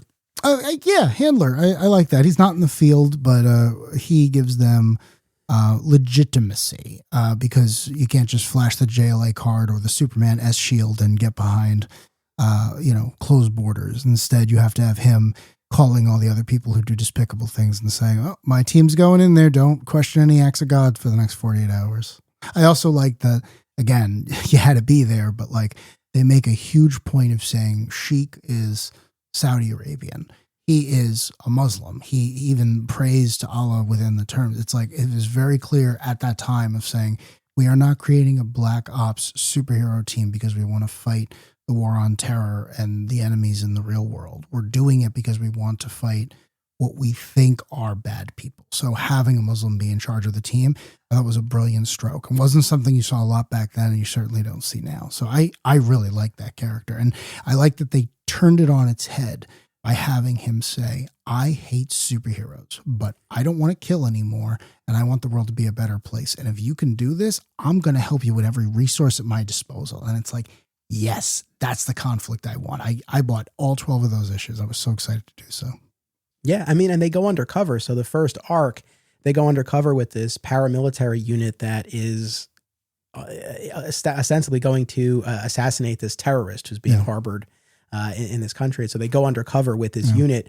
And then it turns out that this group is there to kind of wipe everyone off the face. And so our team, has to move into action. But then ultimately the dictator who rules this country is killed by a member of the team unknown to them or to us for quite a while into the story. And so that then sows the seeds of mistrust amongst our team members here.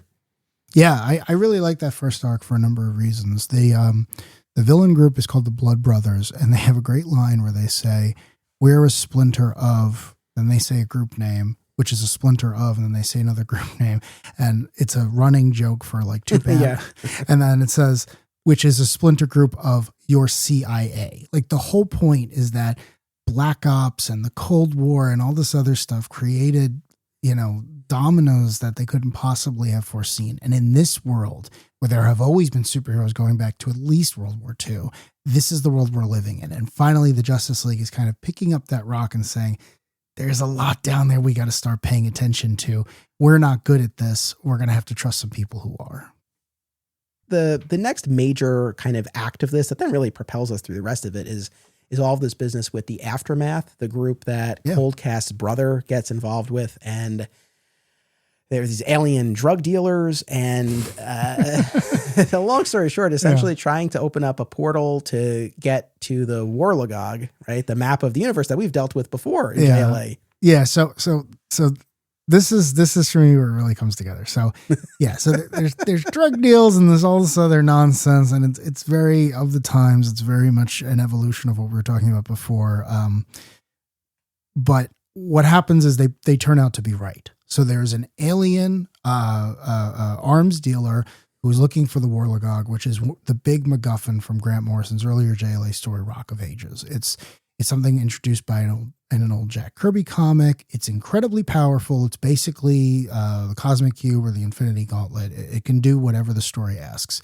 And famously, at the end of Rock of Ages, Metron brought it to the end of time, and that was it. The characters weren't going to have to worry about that anymore. And then, lo and behold, this guy who wasn't on anyone's radar figured out how to get to it and would have remade the universe in his own image, no one being any the wiser, except for the elite. The elite figured out what was going on, and they were able to stop him from getting it, but then something worse happens. So I really do like the idea that this whole thing actually pays off, where it's like, okay, yeah, we're doing the rough and tumble stuff, but then it's like, nope, the Warlagog. We know that's from 20 issues ago.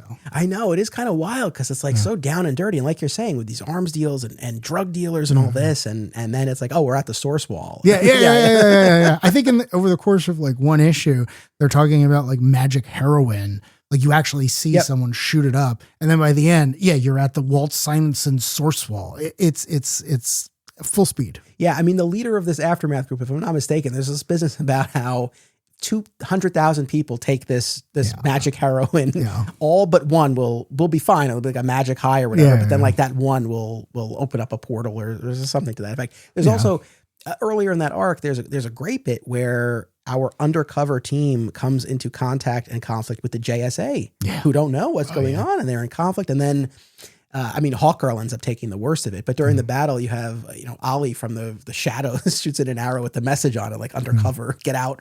So I thought that was. I don't want to say my favorite part of the whole thing, but that was a very interesting angle. Yeah. That it's like, okay, if you're going to have this off the books undercover team that no one knows about, well, then what happens when you actually run into them? Yeah. So I thought that was great. And then, the last like real big turn of this, right, is the apparent reemergence and manifestation of Manchester Black, right? And at first it seems like he has been hiding within his sister's consciousness all this time, but it turns out, no, this was actually kind of the darkness within her and how it manifested, which it's funny because when we were going through ending battle and Manchester blows himself up at the end, I'm like, yeah, but he comes back. Cause I was thinking of this, but it's like, no, it's all a manifestation of the darkness within Vera, which by the end she's able to overcome. But for the time that she is, so to speak, Manchester, it's the Warlagog, right? That takes the form of Eve. The Galactus looking creature. Yeah. And quote unquote, Manchester tries to get her to rewrite reality to kill Superman in all these ways, but it never works. Never works. There's not a ton of Superman to be had in this maxi series, certainly, but there is a point towards the end where Manchester, right, has tricked Superman into thinking that Superman's killed like 1,000 people. Not thinking, he did it. But he doesn't. They're not actually dead. Because at the end, Vera resets reality. Oh, that's true. So he did actually. It's dark. The last third of Elite is one of the darkest JLA stories I have ever read. It's rough. Okay. Yeah. Good call. Well, I don't know if that still changes the way I feel, because Superman really now does lose it, and he flies up into the sun, and he's going to come back down and just rain destruction. And then, like, yes, to your point, everything's reset.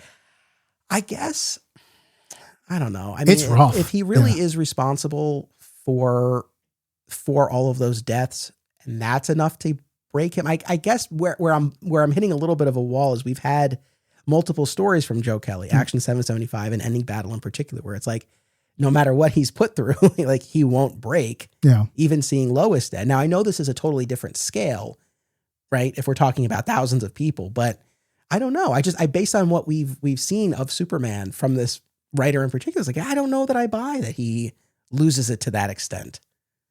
No, it's a great thought. It's, none of the other stuff got him to kill Manchester, and then this gets him to do that. I will say two things. One, at the time, he believes that Manchester Black has godlike power. So we don't know what Clark's intention is by flying and getting all this power and come back. Clark could just be thinking, well, when I do that, I know I'm going to be unbeatable, and that's going to give me enough time to shut Manchester down. The real conflict there is while Clark goes rogue, the rest of the characters realize it's not Manchester, it's Vera. Right. And if we don't get Vera back to normal, she's not going to be able to get the Warlagog to hit the reset button. And they realize this only after he's left. That's the main primary conflict. So I did not read it as necessarily that Superman is like bloodlusted and he's going to come back and kill him, just that he was desperate enough, instead of talking to the rest of his team, to say, I cannot believe I haven't dealt with him until now. This is crazy. Like, he keeps coming back. I have to do something. And he just goes. But I didn't necessarily read it as he was going to kill him, just that he needed to get on equal footing so he could stop him. Okay. I mean, I definitely prefer that reading, because I feel like otherwise it does kind of undercut what we've been shown about Superman under Kelly's pen. I do feel like it was the vibe I was getting was this is going to be it. Sure. But yeah, no, I hear you. And I definitely, like I said, I definitely prefer that. Yeah. What else do you want to say about this? What else do I want to say? So I mentioned this before, but I love the Green Arrow arc of he goes up to, so Dawn and Raven were husband and wife 3,000 years ago, somewhere in Native America, wherever Apaches are, North America, wherever Apache are native. And they come to the modern day, and, Raven's like, oh man, I've given you the future. This is great. I want you to be happy. And Dawn is just constantly like, yeah, that's cool. Can we hang out? Could we be husband and wife? Because they're both really young. Like, Dawn talks about how they met when she was 13.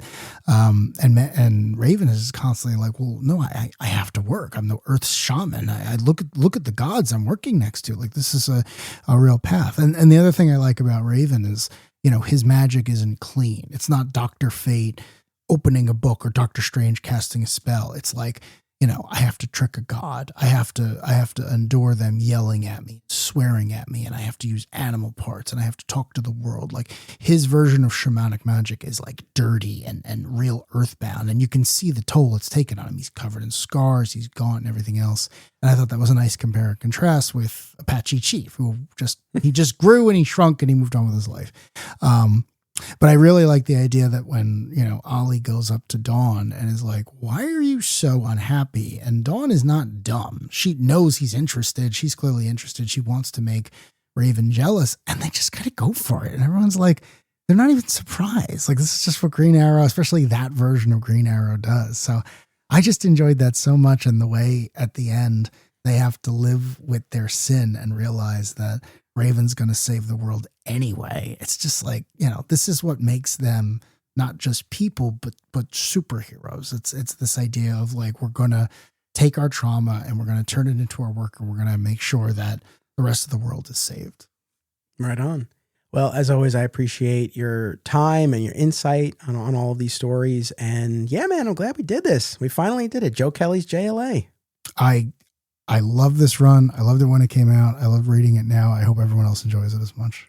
Right on. Thank you, Mike. Thank you, audience. Always appreciate you tuning in. And to this bonus episode in particular, make sure you come back next week for another all-new episode. Until then, as always, it's about what you do. It's about action.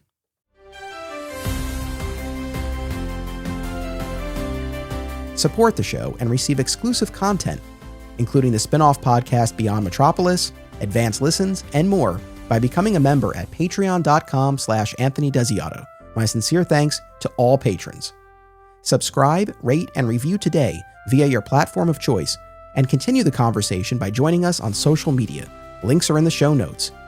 Flat Squirrel Podcast is also home to another exciting episode in the Adventures of Superman, now covering the color era of the classic George Reeves series. Subscribe today.